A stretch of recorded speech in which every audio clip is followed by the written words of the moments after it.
చేసిన తప్పుల్ని నువ్వు తెలుసుకో రాహుల్. నేను నమ్ముకుని బతుకుతున్న నీ భార్య పాపని నువ్వు మర్చిపోని క్షణం ఈ కుటుంబం నిన్ను నమ్మడం మొదలు పెడుతుంది. ఆ రోజు కోసం, ఆ క్షణం కోసం నువ్వు ఏం చేస్తావో, నీలో వచ్చిన మార్పుని ఎలా చూపిస్తావో నువ్వు ఆలోచించుకో.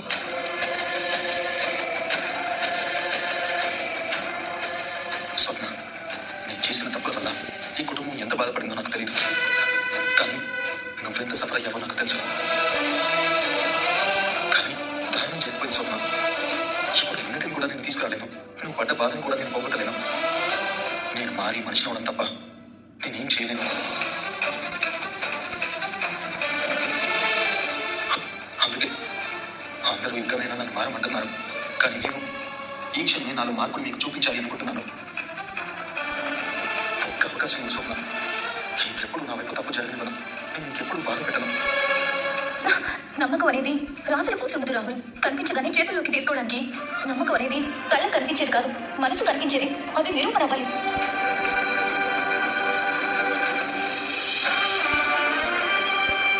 ఈ ఇల్లు అందరి ఇళ్ళలాగా ఓ 10 మంది తలదాచుకుంటున్న షెల్టర్ కాదు, ఎవరైనా పోతున్నా వదిలేయడానికి.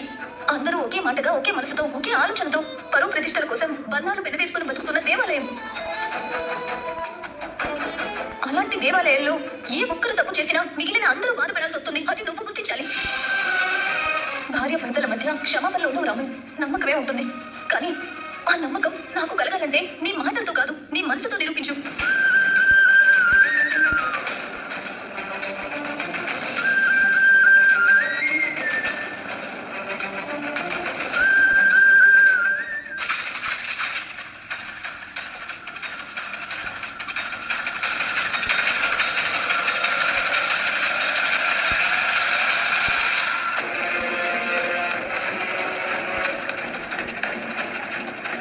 ఏంట్రా వాళ్ళంతా అన్న మాటలు బాధపడుతున్నావా? నువ్వేదో తప్పు చేసినట్టు అంతలా కుమిలిపోతూ ఏడుస్తున్నావు ఎందుకురా? నేను చేసిన తప్పులు పెరిగి పెరిగి నాకే భారంగా మారాయి మమ్మీ. కనీసం ఏడ్చైనా ఆ భారాన్ని దింపుకుందాం అనిపిస్తుంది. సిగ్గనిపించట్లేదా మాట్లాడడానికి? తప్పు చేసిన మగాడు ఏడు కుదరా, పంతం పట్టిన ఆడది పశ్చాత్తాపడకూడదు. అందుకు బెస్ట్ ఎగ్జాంపుల్ మీ మమ్మీయే. అసలు నువ్వేం తప్పు చేశావంటే అంతలా బాధపడుతున్నావు? తప్పేదైనా చేశాడు అంటే ఇంట్లో వాళ్ళే చేశారు. రైట్, ఒక చోట తప్పు జరిగిందంటే పరిస్థితులు కారణమవుతాయి. పరిస్థితులు అంటే పైన ఊడిపడతాయా? పక్కనున్న మనుషులు పెట్టే పరీక్షలేదా పరిస్థితులంటే? ఈ కుటుంబం అంతా కలిసి నీకు పరీక్ష పెడుతూనే ఉన్నారు. మనం అడిగినట్టు ఆస్తిలో వాటా ఇవ్వకుండా, మనకంటూ ఇంట్లో విలువ ఇవ్వకుండా, నిన్ను మనిషిగా గుర్తించకుండా, నువ్వేంటో ప్రూవ్ చేసుకునే అవకాశం ఇవ్వకపోవడం వల్లేరా నువ్వేంటో నిరూపించుకోవాలని, వాళ్ళందరి అండ లేకుండా బ్రతకాలని ఇన్నాళ్ళు తప్పు చేశావు. ఇప్పుడు ఆ తప్పు నిరూపించేశావు. ఇందులో తప్పే ఉంది? నేను చెప్పేది నీకు వింతగా ఉండొచ్చు, కానీ ఇదే నిజం. ఈ కుటుంబం ఎన్నిసార్లు నువ్వు తప్పు చేస్తున్నావని నిందిస్తున్నారు, వేలెత్తి చూపిస్తున్నారు, నీతులు వలిస్తున్నారు. కానీ నువ్వు ఎందుకు తప్పు చేయాల్సి వచ్చిందని ఒక్కరైనా ఆలోచిస్తున్నారా?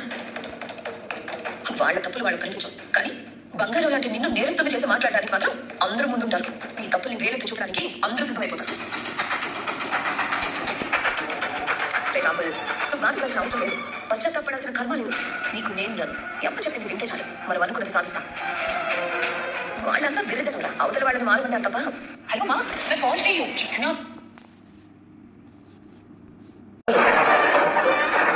అందుకే నువ్వుగానే ఉండాలి, నేను నేనుగానే ఉండాలి. ఆస్తిలో మన మాట మనకు వచ్చే వరకు, మన స్థానం మనకు దక్కే వరకు నువ్వు ఎంత దూరమైనా వెళ్ళు. తాళి కట్టిన భార్యని, నీ కూతుర్ని, ఈ ఇంట్లో వాళ్ళని ఎవరిని లెక్క చేయదు. నీ రూటు, నీ మనసు మార్చుకోవద్దు. నేను నీచుని, రాక్షసుని, దరిద్రుని అయినా నాకు బంధాన్ని, బంధుత్వాన్ని కాపాడుకోవాలనిపిస్తుంది. నా అని వాళ్ళతో అభిమానించబడాలి అనిపిస్తుంది. మనిషిగా మారి నా భార్య కన్నీ తొలవాలనిపిస్తుంది. మరి నీకెందుకమ్మా ఇంత బంధం, ఇంత ప్రతీకారం ఎందుకు? ఇంకనైనా మారాలనిపించలేదా? అవును మమ్మీ, నా మాట నీకు ఆశ్చర్యంగా ఉండొచ్చు, కానీ ఇక చాలు. ఈ నాళ్ళు నువ్వు చెప్పిన మాట నేను వేసిన ప్లాస్టిక్ దావించి నేను నాశనమైంది చాలు. ఇవన్నీ ఇంకొద్దు. ఏంట్లా మాటలు? నువ్వే ఇలా మాట్లాడుతుంది. 10 మందిలో నువ్వు తలదించుకొని సారీ చెప్తుంది ఏదో నటన అనుకున్నారా? అంటే నిజంగానే మారిపోయావా? వాళ్ళందరికీ బానిసగానే ఉండిపోవాలని డిసైడ్ అయిపోయావా? ఇది నటన కాదు, వాళ్ళందరూ నాకు ఇచ్చిన ఇంకొక అవకాశం. ఇప్పుడు కూడా నీ మాటలు ఇంకా నేను మారకపోతే ఈ కుటుంబానికే కాదు, నా స్వప్నం కూడా నేను తీరని అన్యాయం చేసిన వాడిని అవుతాను. ఇక నన్ను మనిషిగా కాదు, ఒక పురుగు కన్నా హీనంగా చూస్తారు. ఈ ఇంట్లో నుంచి శాశ్వతంగా గెంటేస్తారు. నీకు పిచ్చి పట్టిందిరా? వాళ్ళందరి మాటలకి నీకు మోతిపోయింది. అవన్నీ మాయ మాటలు నమ్మద్దు, అడుక్కు తింటావు. జైల్లో కూర్చొని చెప్పకూడదు కంటే ఈ కుటుంబాన్ని, నా భార్యను నమ్మి అడుగు తినడం ఎంతో గౌరవం మమ్మీ. ఈ రోజు రాజ్ కావ్య కనుక లేకపోయి ఉంటే, నా గురించి కనుక ఆలోచించకుండా ఉంటే ఏం జరుగుతుందో ఊహించుకుంటేనే భయంగా ఉంది. నేను కుయ్యని చంపానని పోలీసులు నమ్మారు, ఆధారాలు ఉన్నాయి, ఇంట్లో వాళ్ళు కూడా నమ్మారు, చివరికి నా భార్య కూడా అదే నమ్మింది. కానీ రాజ్ కావ్యను మాత్రం నమ్మలేదు. అందుకే నేను తప్పు చేయలేదని సాక్ష్యాలతో సహా నిరూపించి నన్ను కేసు నుంచి బయటికి తీసుకొచ్చారు. అంతటితో ఆకుండా ఎన్ని తప్పు చేసిన నన్ను క్షమించి ఇంట్లో కూడా రానిచ్చారు. ఇంత చేసిన వాళ్ళ కోసం నా ప్రాణమైనా ఇచ్చారనిపిస్తుంది మమ్మీ. కానీ నువ్వు ఇంకా వాళ్ళకి ద్రోహం చేయాలంటున్నావు. తప్పు మమ్మీ, తప్పు చేస్తున్నావు. ఆ తప్పు ఇంకా నేను చేయను. ఆలోచిస్తే బ్రతుకులేవురా. ఇంత టాస్క్ నువ్వు వదులుకుంటే నీకు భవిష్యత్తు ఉండదు.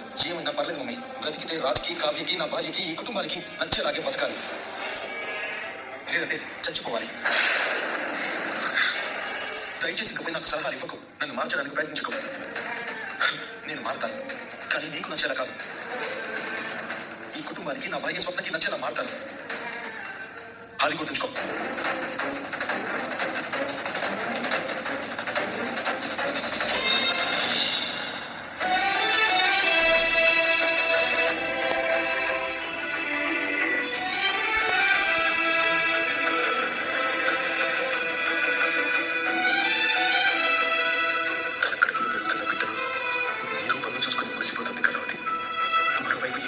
సంతోషంగా ఉండాలని ప్రయత్నిస్తుంది, కానీ తనకున్న గర్వం కలిగిపోతున్న సంగతి మర్చిపోయింది.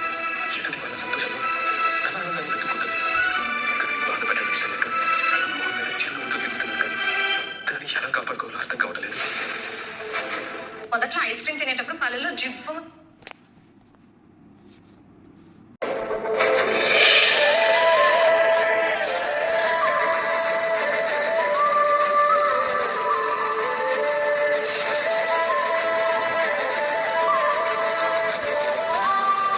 పుట్టబోయే బిడ్డ గురించి తర్వాత ఆలోచించచ్చు, కానీ ముందు ఈ పేపర్ తీసుకోండి.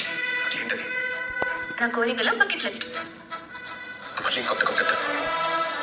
వరకు ఎగ్జిట్ ప్లాన్ కదా, మళ్ళీ బకెట్ లిస్ట్ ఏంటి? అది వేరు ఇది వేరు కాదండి.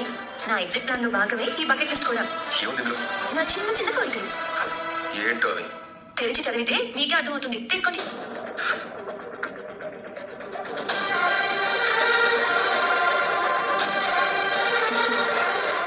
లిస్ట్ చాలానే ఉంది. టైమే తక్కువ ఉంది. టార్చర్ పెట్టచ్చని నిన్ను చూసే అర్థమైంది. ఏదైనాను తమరు నేర్పిన విద్యే నీరజాక్ష అంటారు కదా, మీ నుండి నేర్చుకున్నా. ముందు లిస్ట్ చూడండి. చూస్తున్నా. నా భర్త నా కోసం వంట చేసి పెట్టాలా? ప్రేమతో. నా భర్త నాకు చీర కట్టాలి పద్ధతిగా. క్యాండిల్ లైట్ డిన్నర్ కి తీసుకువెళ్ళాలి. సర్ప్రైజింగ్ గా. సర్ప్రైజింగ్ గా బుల్లెట్ బైక్ నడిపించాలి. స్కూటీ సరిపోదా? ఏ అబ్బాయిలకి అన్ని ఆనందాలా? మాకుదా? అసలు దాని పొడవైన మోస్తావా? నా బరువు కూడా మోయడానికి మీరు దొరికిన శ్రీవారు. ఎందుకు? దాని కింద పడి ఊపిరాడుకున్న చావడానికా? చదవండి ఫస్ట్. చదువుతున్నా. నాకు నా కోసం మా శ్రీవారు రౌడీలతో ఫైట్. ఏంటి ఈ కోరికలు అవి? నన్ను పైకి పంపించాలని ప్లాన్ చేస్తున్నావా? ఏమండి, నా ఎగ్జిట్ ప్లాన్ గురించి చెప్తుంటే ఈ ఎగ్జిట్ ప్లాన్ గురించి మాట్లాడుతున్నారేంటి? ఏ భార్య కోసం ఆ మాత్రం ఫైటింగ్ చేయలేరా? ఆ రోజు మా అమ్మ నాన్నల కోసం విగ్రహాలు కాపాడడానికి రౌడీలతో ఫైట్ చేశారు కదా. అప్పుడు ఆ టైం బాగుంది కాబట్టి బతికి బయటపడ్డాను. ఇప్పుడు నాకు టైం లేదు కాబట్టి నా కోసం ఫైట్ చేయండి. నా వల్ల కాదు, నేను ఇవన్నీ చేయలేరు. ఏమండి, నా బకెట్ లిస్ట్ లో ఉన్న కోరికలు మీకు చెప్పాలి కాబట్టి చెప్పాను. అవి తీర్చాలో వద్దా అన్నది మీ ఇష్టం. అసలే నా ఎగ్జిట్ ప్లాన్ లో. అమ్మ తల్లి, నువ్వు మళ్ళీ మొదలు పెట్టుకో. అసలు అవకాశాలని భార్యలకి ఇచ్చి భర్తను బలి చేయాలని ఆ దేవుడు ప్లాన్ చేస్తాడు ఏంటో. పక్షపాతి. అలాగే మీరు కూడా వ్రతాలు నోములు నోమండి. అప్పుడు మీ గురించి కూడా దేవుడు ఆలోచిస్తాడేమో.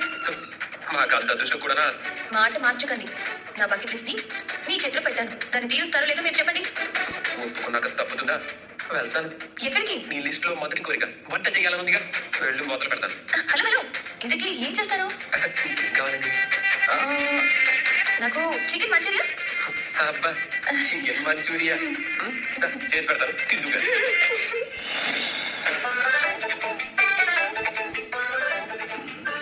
ఏమిటి? ఏంటిది? గట్టిగా అరుగు. ఈ రోజు వంటగదిలో ఒక పెద్ద యుద్ధమే జరగబోతుంది. ఇంటి ఎవరికి తెలియకూడదు. రాజుగారి పెళ్ళం కోసం చికెన్ మంచూరియా చేసి ముగ్గురిగా చరిత్రలోకి ఎక్కబోతున్నాడు. ఓహో, కానీ తమరు వంట చేయడానికి వచ్చినట్టు లేదు. మరి గనులు తవ్వడానికి వెళ్తున్నట్టుంది. కిచెన్ లో ఈ చీకటి ఏంటి? తలక లైట్ ఏంటండి? చూడు, చూడు కలవతి, నా పంట నా పెళ్ళమే తినాలి, నా తంట నేనే పడాలి. నలుగురికి తెలిస్తే నవ్వులు పాలైపోవాలి. కాబట్టి చేసింది చూడు, పెట్టింది తిను. గట్టిగా మాట్లాడుకో, సైలెంట్గా ఉండు. కిచెన్ లైట్ అయినా ఆన్ చేసి పనిగా ఫ్లో. కిచెన్ లైట్ వేసుకుంటే తర్వాత వాళ్ళంతా నన్ను వేసుకుంటారు. ఈ హెడ్ లైట్ పెట్టుకుని ఏంటండి బాబు ఇదంతా? నీ ముగ్గుడు ఏం చేసినా నా కళావతి కోసం కన్ఫ్యూజింగ్ కాంగా ఉండు. కన్ఫ్యూజన్ ఏముంది ఇందులో? అంతే కలవతి, ఇప్పుడు నీ కోసం చికెన్ మంచిగా చేయాలి కదా, ఫస్ట్ ఏం చేయాలని ఆలోచిస్తున్నాను. అవును, ఇక్కడ చికెన్ ఎక్కడ ఉంది? ఇందుకే తెప్పించి ఫ్రిడ్జ్ లో పెట్టాను. ఓకేనా?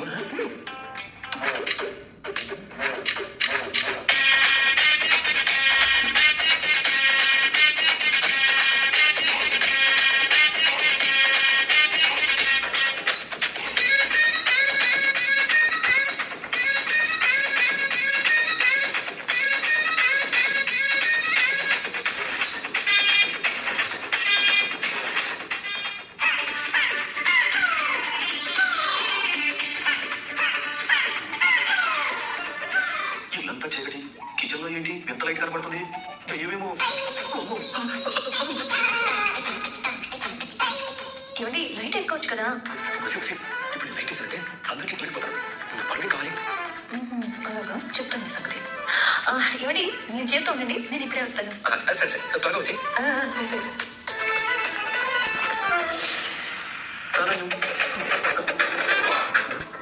చూడు ధన్యం, చూడు చూడు, దెయ్యం ఏదో చేస్తుంది. అదో చూడు. ఏదో కాదు, వంట చేస్తుంది. దెయ్యమా? ఆయన దేనికి వంట చేస్తుందండి? అవును కదా, వండితే తింటుంది. మీరు నేను చూసొస్తాను. ఎందుకే దాని పాదాలు వెనక్కి తిరుగున్నాయేమో, తెల్ల చీర కట్టుకుందేమో, వెంట్రుకలు వెరపూసుకుందేమో. చూస్తుంటే అలాగే ఉందండి. ఏమండి ఎందుకు వెనక దాక్కుంటారు? నేను ఉన్నాగా. ఎందుకు పిల్లలు భయపడతారు? చిన్నయ్య ఎందుకు భయపడుతున్నారు? కావ్య కావ్య, అదో కిచెన్ లో దెయ్యం ఉంది. అది దెయ్యం కాదు చిన్నయ్య, మన రాజుగారులా. ఇంత రాత్రి వంటగదిలో వాడేం చేస్తున్నాడు? పెళ్ళానికి వండి పెట్టాలని వంట చేస్తున్నాడు. దానికి చీకట్లు చేయడం ఎందుకు? లైట్ లెస్ చేసుకోవచ్చు కదా. కరెంట్ బిల్ ఆదా చేద్దామని. నోరు మీయండి. రాజుని చూసి మీ అబ్బాయి దెయ్యం దెయ్యం అంటూ ఒకటే గోల ప్రియ. చెప్తానండి. అలాగండి. కళావతి, నా చేతి వంట తినాలని ముగ్గులు ఇవ్వాలి. ఇప్పుడు నీ ముగ్గురు చేసి చికెన్ తిని లాట్ అయిపోవాలి. ఉన్నావా? వచ్చావా? వచ్చానండి, ఇక్కడే ఉన్నానండి. చిన్నగా పడుకున్న దెయ్యం దాస్తాయి. వాళ్ళకి వంట చేస్తున్నానని తెలిసిందనుకో, గట్టి బొమ్మ మీద పడ్డ గుడ్డులా చికెన్ మీద పీక్కు తింటారు. నీకు ఒక ముక్క కూడా మిగల్చరు, ముఖ్యంగా మన ముసలి. కొంచెం మీదకి అంత వయసు వచ్చినా పండగల మీద దానికి ఇప్పుడు చూడు తింటూనే ఉంటుంది. ఇదిగో ఈ చికెన్ తింటూ ఉండు, ఇంకో రౌండ్ ఇస్తాను మళ్ళీ. సరే సరే.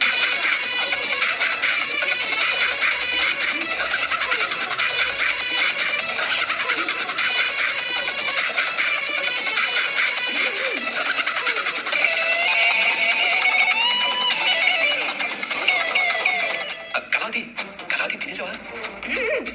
కళావతి అప్లేడి ఇంకో రౌండ్ వేస్తాను. అలాగే. ఏంటే మొత్తం తినేసావా? అవునండి, ఎక్కువ తినేసానా? అదే లేదు కళావతి, నీకు ఒలింపిక్స్ లో మెడల్ వద్దా సార్?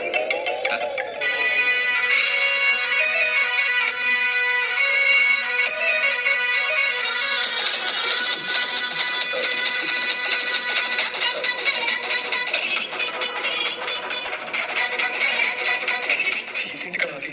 చికెన్ అదిరిపోయిందండి. ఓకేనే, వీళ్ళెప్పుడు వచ్చారు?